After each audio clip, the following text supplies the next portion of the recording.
చాలా కాలం తర్వాత జనాల్లోకి వస్తున్నాను నేను అనే విధంగా నేను సిద్ధం నా బూత్ సిద్ధం అంటూ జగన్మోహన్ రెడ్డి బస్సు యాత్ర ఇడుపులపాయ నుంచి ఇచ్చాపురం వరకు మళ్ళీ మొదలు పెడుతున్నారు.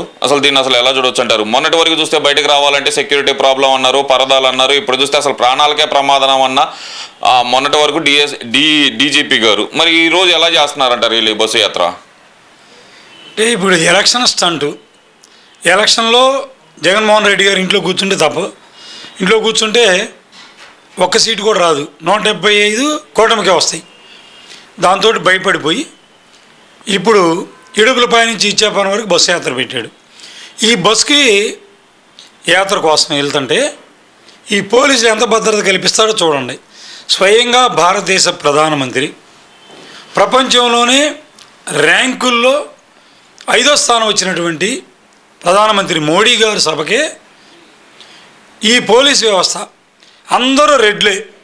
కావాలంటే చూడండి మీరు, డీజీపీ దగ్గర నుంచి పల్నాడు ఎస్పీ దగ్గర నుంచి కడప ఎస్పీ దగ్గర నుంచి అందరు ఎస్పీలను కూడా అక్కడ రెడ్లనే మోహరించి ఆ సభ నిర్వహణ కావచ్చు, హెలిప్యాడ్ దగ్గర రిసీవింగ్ కావచ్చు చేసి ఆ సభలో కంట్రోల్ లేకుండా పోయారు.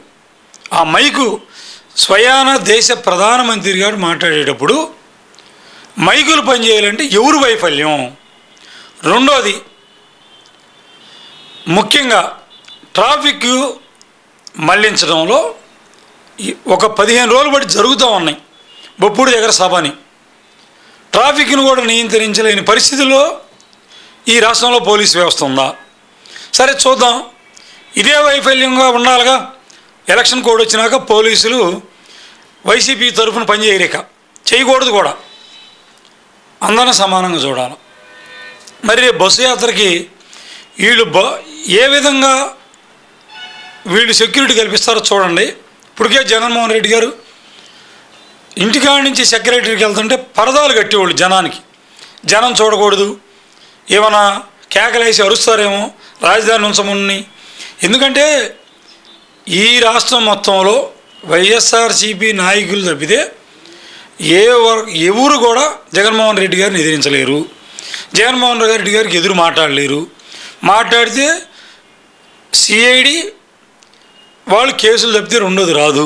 కాబట్టి వీళ్ళు మరి రేపు ఏ విధంగా భద్రతా చర్యలతో తీసుకొని జగన్మోహన్ రెడ్డి గారిని ఈ 2000 కిలోమీటర్లలో బస్సు యాత్ర పెడతారో చూడాలా. చూస్తే కానీ తెలియదు ఈ పోలీస్ వ్యవస్థ. ఇప్పటివరకు జరిగిన పరిస్థితులు మాత్రం చాలా దారుణం, దౌర్భాగ్యం. పోలీస్ వ్యవస్థ 95% పైగా ఈ రాష్ట్రంలో వైఎస్ఆర్సీపీ కార్యకర్తల కంటే ఎక్కువ పనిచేశారు. వైఎస్ఆర్సీపీ కార్యకర్తలు టవల్స్ వేసుకొని వాళ్ళ గొడుగులు పట్టుకొని వాళ్ళ ఫ్యాన్ రెక్కలు పెట్టుకొని తిరిగి మేము వైఎస్ఆర్సీపీ వాళ్ళని ధైర్యంగా చెప్పారు. కానీ పోలీసులు యూనిఫారంలో ఉండి గవర్నమెంట్ జీతాలు తీసుకుంటా గవర్నమెంట్ కింద వ్యవస్థ, రాజ్యాంగం సృష్టించిన వ్యవస్థ కింద పనిచేస్తా కూడా ఇతరుల్ని విపరీతంగా ఇబ్బంది పెట్టి అనేక రకాల కేసుల్లో ఇరికించారు. కాబట్టి ఇదంతా వేచి చూడాల్సిందే తప్పితే ఏం జరిగిద్ది అనేది తెలియదు. జగన్మోహన్ రెడ్డి గారు ఆయన ఏం చేయాలనుకుంటున్నాడో ప్రజలకి ఒకసారి తెలియజేసి పాదయాత్రకు వస్తే బాగుంటుంది. బస్సు యాత్రకి ఇప్పటివరకు ప్రజలకు ఏం చేసాం, ఏం చేయబోతా ఉన్నాం, మళ్ళీ వస్తే ఎటువంటి హామీలు ఇస్తాం, ఒక్కటి జగన్మోహన్ రెడ్డి గారు చెప్పడానికి ఒక్కటే క్వశ్చన్ అడుగుతా ఉన్నా. మీరు విశాఖపట్నం రాజధాని చేస్తూ ఉన్నారు, విశాఖపట్నంలో ప్రమాణ స్వీకారం చేస్తానని ముఖ్యమంత్రిగా అన్నారు. మీరు ఈ 2 చేయబోయే ముందు విశాఖపట్నాన్ని ఎంత సర్వనాశనం చేశారో మీ విజయసాయిరెడ్డి గారు, వైవి సుబ్బారెడ్డి గారు ఇప్పుడు అక్కడ ఏం చేశారో అక్కడ ప్రజలను అడగండి, స్వచ్ఛందంగా కనుక్కోండి. రెండోది, నిన్న 25,000 కేజీల మత్తు పానీయాలకు సంబంధించిన ట్రక్ ఒకటి బయటపడింది. దాని మీద మీరు ఇంతవరకు ఎందుకు చెప్పలేదు? సజ్జల గారు ఇంట్లో నుంచి రాడు. ఒక ముఖ్యమంత్రిగా ఈ రాష్ట్రాన్ని అభివృద్ధి చేయాలనుకున్నటువంటి వ్యక్తిగా మీరు ఒక సమాధానం చెప్పి ప్రెస్ ముందుకు వచ్చి తర్వాత మీ పాదయాత్ర చేస్తే బాగుంటుంది అనేది అభిప్రాయం. మరి అలానే చూస్తే కనుక ఒకవైపు మళ్ళీ దాడుల సంస్కృతి అనేది భారీ ఎత్తున పెరిగిపోయింది అనుకోవచ్చు. మొన్న చూస్తే కనుక ఒక చోట మళ్ళీ అతన్ని నరికి చంపటం, అలాగే చూస్తే కనుక మాచర్ల కారు దహనం, మళ్ళీ నిన్న జనసేన నేతల మీద దాడి. ఏదైతే కనుక ఈసీ ఎలక్షన్ కమిషన్ పిలిచి ఎస్పీల మీద సీరియస్ అయిన రోజే మళ్ళీ జనసేన నేతల మీద దాడి. ఎందుకని పోలీసులు ఇంత నిర్లక్ష్య ధోరణితో ఉన్నారనుకోవచ్చు అంటారు? పోలీసులకి జగన్మోహన్ రెడ్డి గారి పూర్తి అండదండలతోటి ఉన్నాయి. ఎలక్షన్ కమిషన్ సంబంధించి నోటిఫికేషన్లు అన్నా చట్టాలన్నా పోలీసులకు కూడా భయం పోయింది. భయం అంటే ఏముందో నన్ను తీసేసి ఉద్యోగంలో సస్పెండ్ చేస్తారు, ఏముందో సస్పెండ్ చేస్తే అని రెక్లెస్నెస్కి వచ్చేసారు. లెక్కలేనితనం. కోర్టులన్నా లెక్కలేదు. కోర్టులు కూడా ఒక ఐజీ స్థాయి, డీజీపీ, ఐపీఎస్ స్థాయి వాళ్ళని కోర్టులకు వెళ్తున్నామంటే వాళ్ళు ఏ విధంగా చట్టవిరుద్ధంగా పనిచేస్తున్నారో ఆలోచించాలి. తెలిసి తెలియని వాళ్ళు తప్పు చేశారంటే పర్లేదు. ఒక ఐపీఎస్ వ్యక్తులు గతంలో కూడా వెళ్ళారు, ఐఏఎస్లు వెళ్ళారు. ఇంతకంటే దౌర్భాగ్యం ఏముంది? ఐపీఎస్లు ఐఏఎస్లు వెళ్తున్నారంటే భారతదేశానికి Indian administrative service, Indian police service వాళ్ళే తప్పులు తడకలు చేస్తున్నారంటే సామాన్య మానవుడు ఎందుకు చేయరు? ముఖ్యంగా పోలీస్ వ్యవస్థలో సమూలమైనటువంటి మార్పులు చేసుకోవాలి వాళ్ళే. ఎందుకంటే వాళ్ళని మార్చగలిగే శక్తి ఎలక్షన్ కమిషన్ కూడా లేదనిపిస్తుంది. ఎలక్షన్ కమిషన్ చెబుతున్నా కూడా వాళ్ళు ఎటువంటి తగిన జాగ్రత్తలు, భద్రతా చర్యలు, అరెస్టులు కూడా చేయట్లా. స్వయంగా చెబుతా ఉన్నారు, మొన్న 3 మర్డర్లు చేశారు. ఈ రోజు వరకు ఆ చేసినటువంటి వాళ్ళని అరెస్ట్ చేసి మరి కోర్టులో ప్రవేశపెట్టి రిమాండ్ కూడా విధించిన సంఘటనలు కనపడలా. కుటుంబ కలహాలని కొన్ని అంటారు, కొన్ని ఏదో చెబుతారు, సరైన విచారణ కూడా చేయట్లా. ఒకటే నిన్న మాధవ్ గారు, శ్రీనివాసులు రెడ్డి భార్య రెడ్డప్ప గారి మాధవ్ గారు ఇవాళ విజయవాడలో జరుగుతున్నటువంటి శిక్షణా శిబిరానికి వస్తే వైఎస్ఆర్సీపీ గోండాలు కార్యకర్తల ముసుగులో ఒక ఎమ్మెల్యే అభ్యర్థి కంటెస్ట్ చేయబోతా టీడీడీ పాలిట్ బ్యూరో సభ్యులు శ్రీనివాసులు రెడ్డి గారు వాళ్ళ సతీమణిని వెనక ముందు కారులకి పక్కన పెట్టారంటే ఈ రాష్ట్రంలో పోలీస్ వ్యవస్థ ఏ విధంగా ఉంది?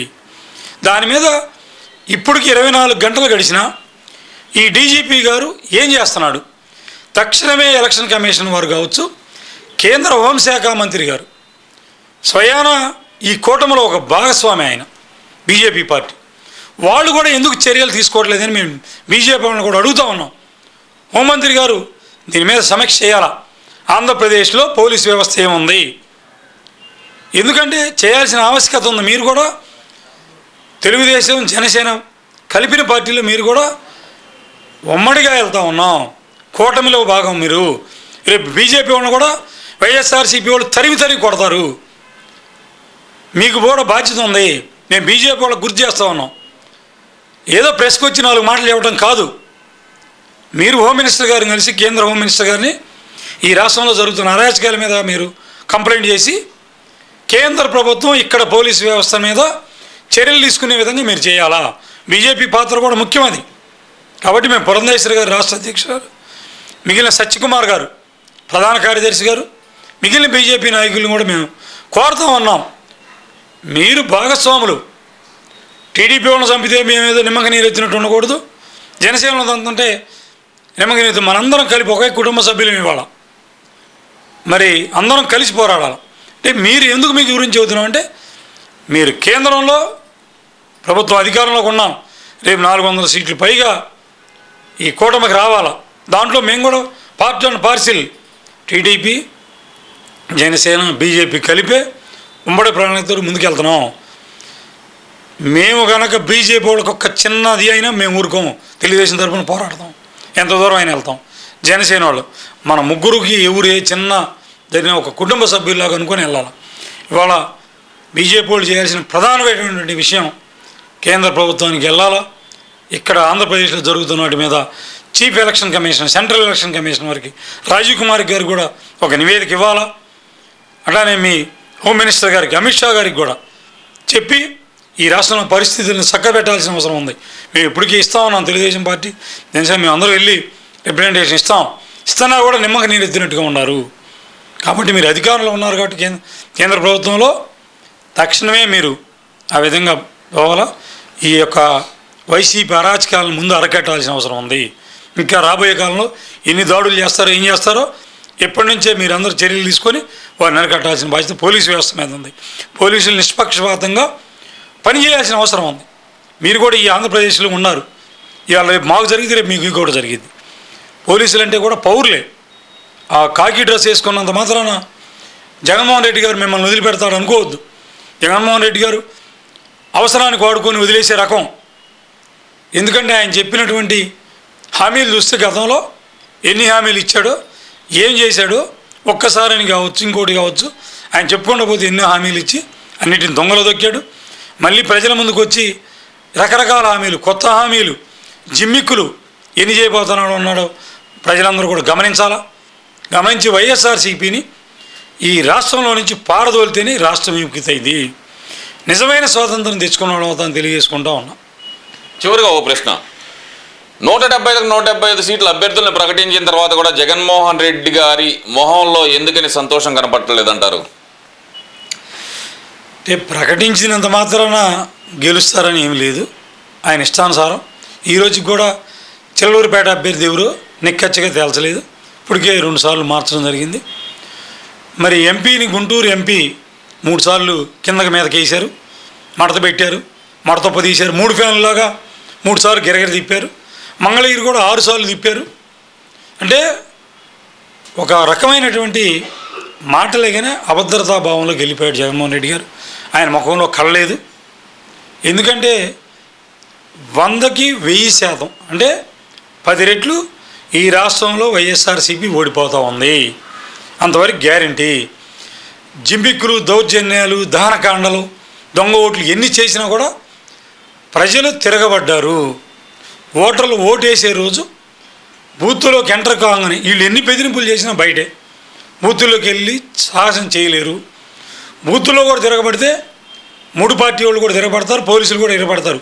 వాళ్ళ పోలీసులు ఎంత కొమ్ము కాసినా పోలీసులను కూడా ఎలక్షన్ కమిషన్ చూస్తా ఊరుకోదు. ఈ పాటికే సుమారుగా 200 పైగా సచివాలయ ఉద్యోగస్తుల్ని తీసేయడం జరిగింది. ఇంకా వందలాది మంది తిరుగుతూ ఉన్నారు. ఎందుకంటే వాళ్ళు కూడా ఈ పిచ్చి 5,000 రూపాయల కోసం ఏముంది, పోతే పోయింది అని తిరుగుతూ ఉన్నారు. ఎందుకంటే ఆ రోజు ఉద్యోగస్తులను పెట్టిందంతా కూడా వైఎస్ఆర్సీపీ క్యాడర్ ఎవరైతే ఉన్నారో వాళ్ళనే ఉద్యోగస్తులుగా పెట్టారు. వాళ్ళకు ఉద్యోగం 5,000 ఇచ్చే ఉద్యోగం పిచ్చి ఉద్యోగాలు కాదు. ఆ పిచ్చి ఉద్యోగాల కంటే మాకు పార్టీయే ముఖ్యమని వాళ్ళందరూ తిరుగుతూ ఉన్నారు. ఆ ఉద్యోగం పోయినా మాకు పర్లేదనే దృష్టితో ఉన్నారు. అటువంటి వాళ్ళు స్వచ్ఛందంగా మానుకోవడం బెటరు. మేము ఒకటే చెబుతా ఉన్నాం, తెలుగుదేశం పార్టీ అధికారంలోకి వచ్చినా ఒక్క ఉద్యోగస్తుని కూడా తీసేయం, జీతాలు కూడా పెంచుతాం. కానీ మీరు వైఎస్ఆర్సీపీ యొక్క ప్రచారంలో పాల్గొనొద్దు. ఎలక్షన్ కమిషన్ ఏమైతే నిబంధనలు పెట్టిందో ఆ విధంగా మీరు పనిచేయండి. మిమ్మల్ని తీసేయాలని ఏ రోజు చంద్రబాబు నాయుడు గారు చెప్పలేదు. సచివాలయ ఉద్యోగస్తులను గ్యారెంటీ ఉంచుతారు. తప్పకుండా వాళ్ళకి జీతాలు కూడా పెంచుతారు. చంద్రబాబు నాయుడు గారు ఆడిన మాట తప్పడు. కాకపోతే ఒకటే, మీరు వైఎస్ఆర్సీపీ కార్యకర్తల్లాగా పనిచేయొద్దు. ఎందుకంటే ఎలక్షన్ కమిషన్ మీరు ప్రభుత్వ డబ్బుతో జీతం తీసుకున్నారు. 5,000, 7,000, 8,000 అనేది ప్రభుత్వం జీతం తీసుకునే వాళ్ళు ఎవరు కూడా పార్టీ తరఫున పనిచేయకూడదు. మేము కోరుకుంటున్నాం కూడా అదే. మాకు కూడా సచివాలయ ఉద్యోగస్తులు అంటే ప్రేమే. మీరందరూ తప్పులు చేయడానికి రాలా, ప్రజలకు సేవ చేయడానికి వచ్చారు. సేవ చేయండి, చట్ట పరిధిలో చేయండి అని మేము కోరుతాం.